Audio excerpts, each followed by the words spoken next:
What's good with it, YouTube? Y'all already know Big Flacco with a convict's perspective, and I'm gonna smash, dash, slide on through with a little bit of energy.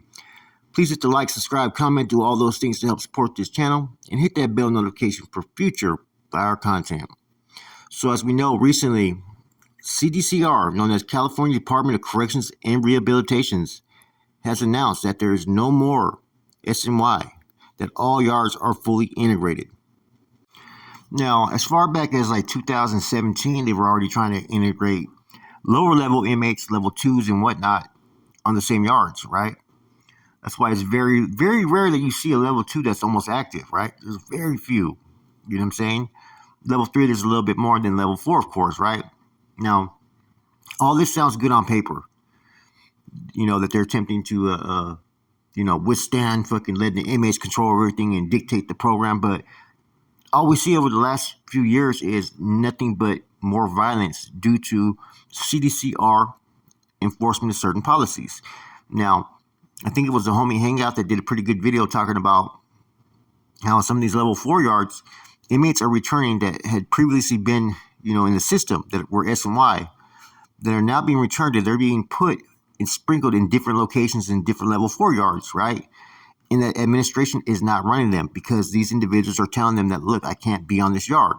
So rather than, force them to adhere to the policies of that prison, they're keeping them housed in the cell. They're bringing them their food. They're running showers, shutting down day program. And they're causing a lot more conflict in these prisons based upon what they're doing. So on paper, it looks like they're basically reintegrating, right? But technically, they're not. And I don't know if this is for a bigger plan later on to when they do a mass integration, right? That maybe they're planning to do this later on. So they're basically sprinkling it to make it look good on paper. Look, we're not having too many incidents. We're not having too many issues. And let's bring a whole bunch of them to switch these yards over, and then let's see what happens. Like I said, you have two different tiers here. You have administration, who's in Sacramento, who's trying to enforce these policies that more than half these guys have never even walked a prison yard or prison tier. Then you got the officers, who pretty much know what time it is, don't like the paper pushers, and just want to be able to run their prisons the way that they run it. They're on the front lines. They're out there interacting with the inmates. They know what's best for the institution's safety. Now, this is the first time I've really seen to where administration, right, and the correctional officers are on different fucking wavelengths here, right?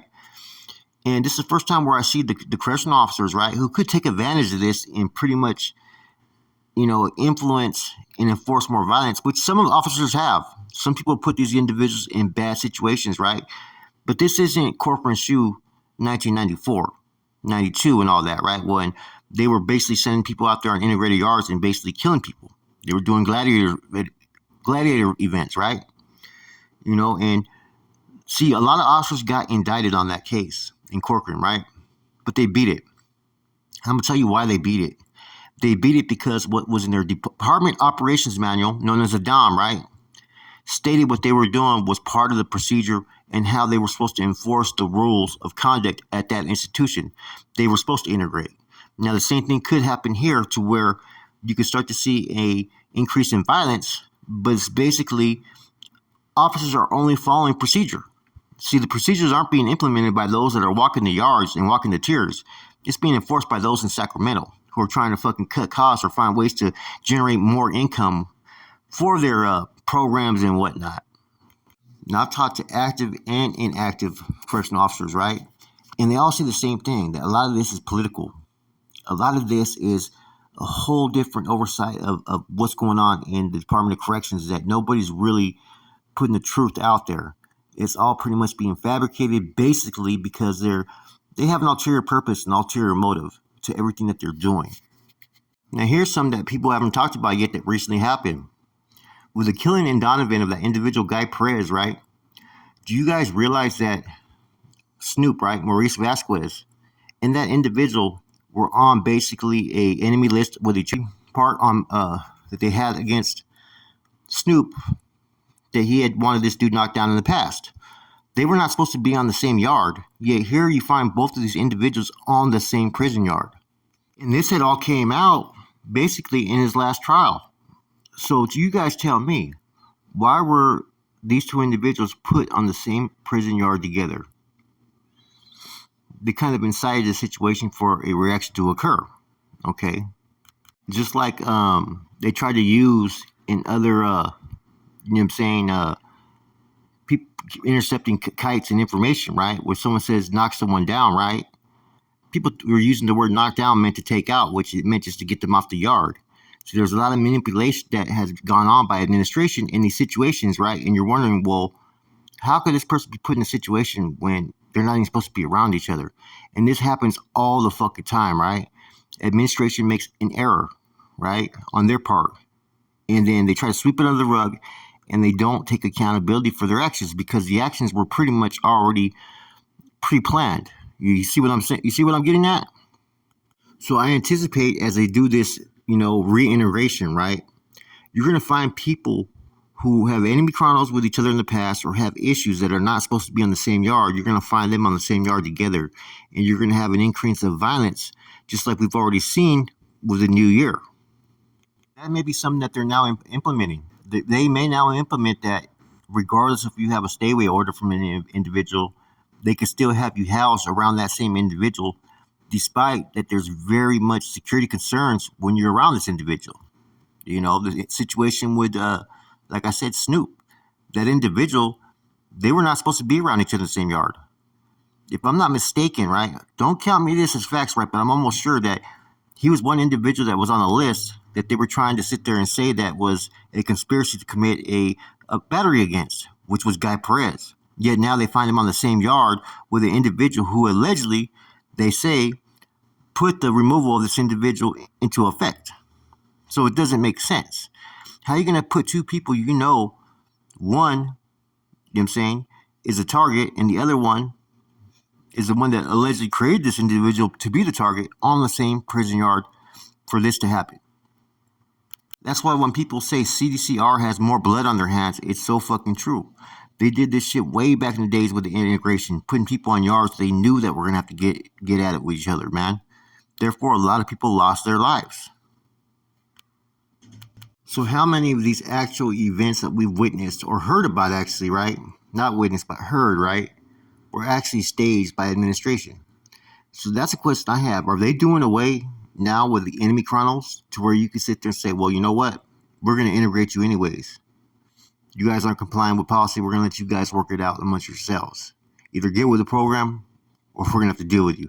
It's pretty much how it sounds coming from the administration's point of view. And that's because you got a lot of people up there in Sacramento who don't care about the magnitude or atmospheres that are created based upon these fucking new policies. They don't care. You know what I'm saying? It's going to be used as far as, for some reason, more than likely, income, money. Money is always the number one rule when it comes to these scenarios of creating more violence, more funding, more policies being enforced and whatnot. So that's the thing that you have to sit there and try to fucking dial in. What is the administration's number one goal in all this stuff that we're witnessing? There has to be something, a reason behind it. Now, the climate in CDCR currently is fear. There's a lot of fear of the unknown, not knowing what is going to happen next from one day in to the next day. We've already seen several incidents where, especially in Salinas Valley, where the doors popped open and like the quarantine units, the COVID units, and people are playing dumb.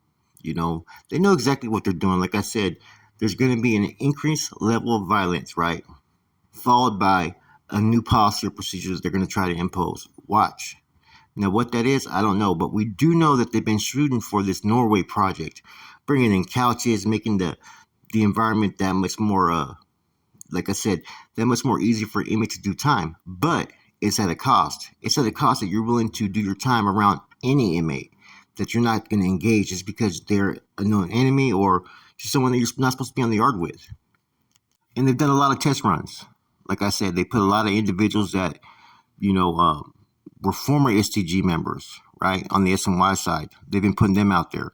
They have yet to really put too many individuals that have fully active STG status on the inactive active sides together. Now, that's not to say that they haven't done it, but a lot of things are being overlooked. C-files are not being looked into. And I think that administration is going to let the chips fall where they fall and see what happens next. And that's why you see a lot of administration causing deliberate chaos, because when you have chaos, you have a lot of misdirections. And what that is there's a plan in everything that they do, but it's not always revealed out in the open.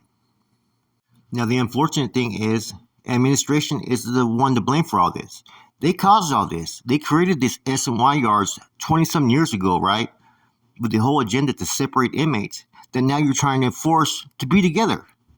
See, before in the 80s and 90s, you didn't really have that outlet to just PC up and just leave the yard and go somewhere else. You were still going to have to go to a GP yard and still going to have to basically fucking, you know what I'm saying, be ready for whatever's going to come next. Now, with the creation of S&Y, it gave all these inmates the option so easy to say, you know what, I don't want to go GP, I want to go over here. Now the same individuals that you said, hey, we welcome you over here, you don't have to comply with all these policies, this is an S&Y yard, this is where you could be safe. Now they're being told that, hey, we're going to throw you back out to the lions, right? And the lions are ready. All sides are ready, to be honest with you, right? There's going to be a lot of bloodshed. What do you think the goal is when they transfer someone who's known to be on GP status to a S&Y yard or non-designated yard, right? Their whole goal is hopefully that this inmate, once they get there, especially if they're at a young age, they don't have a lot of time to do, that they're just going to comply with the program there, right? Basically lock it up and accept the program. That's what it all boils down to. Are inmates going to allow CDC to bend them over and fuck them, or are they going to fight back? That's the main question right now. And how do they fight back? Let's cause nothing but chaos. Let's cause violence. Let's do all this stuff, right? Because when you have that, you have people who are frantic about getting fixtures. And as soon as those fixtures come, it's easy to get the support from the community and whatnot. And that's exactly what administration is doing right now, man. Like, a lot of this, I think it boils down to a lot of stuff that happened during the end to all hostilities. And if you think about it, in the whole draft that was written, that was sent out to the GP inmates, this is what they told you to be prepared for. Be ready for these attacks. Be ready for them to employ undercover informants. Be ready for them to do this and do that. Because it's going to get fucking very hectic right now. It's going to get violent. Okay? We were, bringing it to attention about 2 years ago about the potential for all this to happen. Now it's actually being enforced. Now they finally came out and said, look, there's no more S&Y. There's no more non-designated program yards. Either you're going to program or you're not going to program. And they don't care how many lives have to be lost, or how many people have to get hurt, injured, or lose time, or whatever it may be. A lot of bad shit's going to happen, man. And it's sad because, look, we all know what to expect. We all know what the policies and procedures are, whether you're active or inactive, right? Even the fucking correctional officers know what's going to happen. Yet there's nothing that they can really do to fix it. And I think a lot of correctional staff are trying to take procedures to prevent the shit from going down on the prison yard. But pretty soon, when Sacramento starts making those calls, hey, are you reintegrating them? They're going to have to do what they're supposed to do. Right? So brace yourself. It's going to get real ugly real quick. These are just my early thoughts on this topic, man. Like I said, man, you're already been seeing slowly the results of this, reintegration. You're already seeing the results of administration taking the reins and trying to drive the car or trying to drive the stagecoach which way they want to drive it. And even the recent death that occurred in Donovan, right, involving Snoop and a couple others, right, that could have been prevented if they would have been following policy. They knew damn well that Snoop and that one individual were not supposed to be on that same yard. With that said, I'll probably have some follow-ups to do on this topic, man, but this is just a really early opinion of how I perceive things and what's been going on. With that said, it's your boy Flacco, ACP. I'm gone.